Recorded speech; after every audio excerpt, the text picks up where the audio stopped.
thank you very much for having us. Gosh, it's sad when these people have no homes to go to. Holiday ladies. Yaki da! Shumai? Shumai. Shumai? Shumai. Isn't that like dim sum? It is. Yeah. Like that. What does that mean? I don't know really, but I'm told it's a good way. It's a good word. I haven't sworn at you. Good. Okay, right. Okay, so this is how this works. We've got a roving mic. People in the audience will ask you questions. Judging by last time we appeared, John will have time for one answer. Everyone's a critic. Right. Who wants to ask the first question? Or maybe the question? Just wanted to know, had you ever been to New Zealand before start filming? And if you didn't, do you find yourself going back there so often because of how amazing the landscape and everything is of the country? First of all, I was living there anyway, so I had no choice. I moved there when I was 10. So Where from? From Fiji, which is very much like Wales. Just warmer.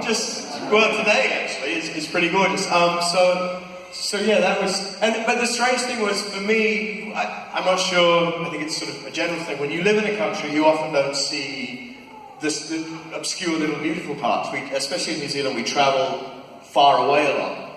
The great gifts, or one of the great gifts of Rings for me was we would be told, oh, we need you here, so we'd be flown somewhere, picked up, driven to somewhere, often in the dark.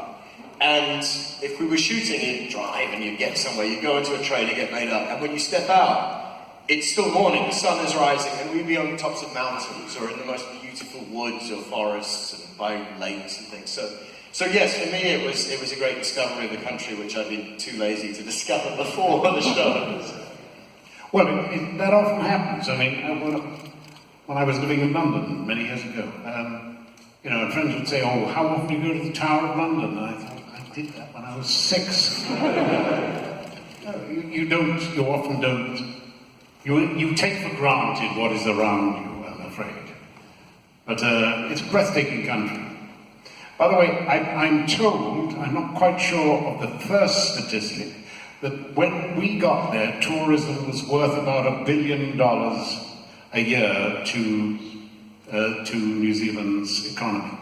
Tourism now is worth somewhere between 11 and 12 billion dollars a year, and that's very largely due to Lord of the Rings. And John invested it, bought half of Tourism New Zealand. 6 million quid a year, just for. Oh, if only I could follow my own advice sometimes. Okay, let's go for another question then. Do you want to select someone? We go this. I know you're there, but we go this side, and then make your run. We're going to find the furthest distance apart. It's going to be great. This is addressed to John.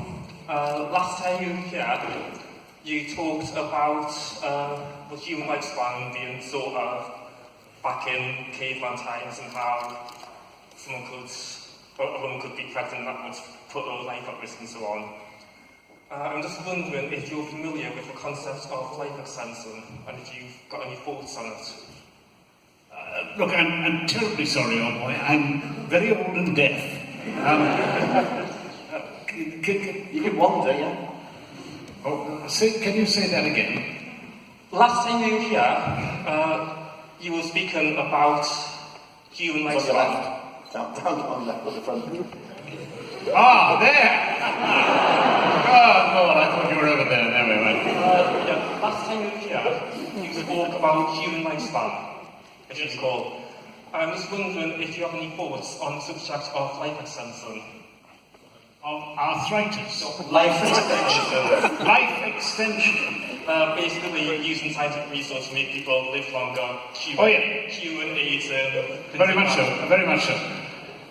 I mean, any one of you who is born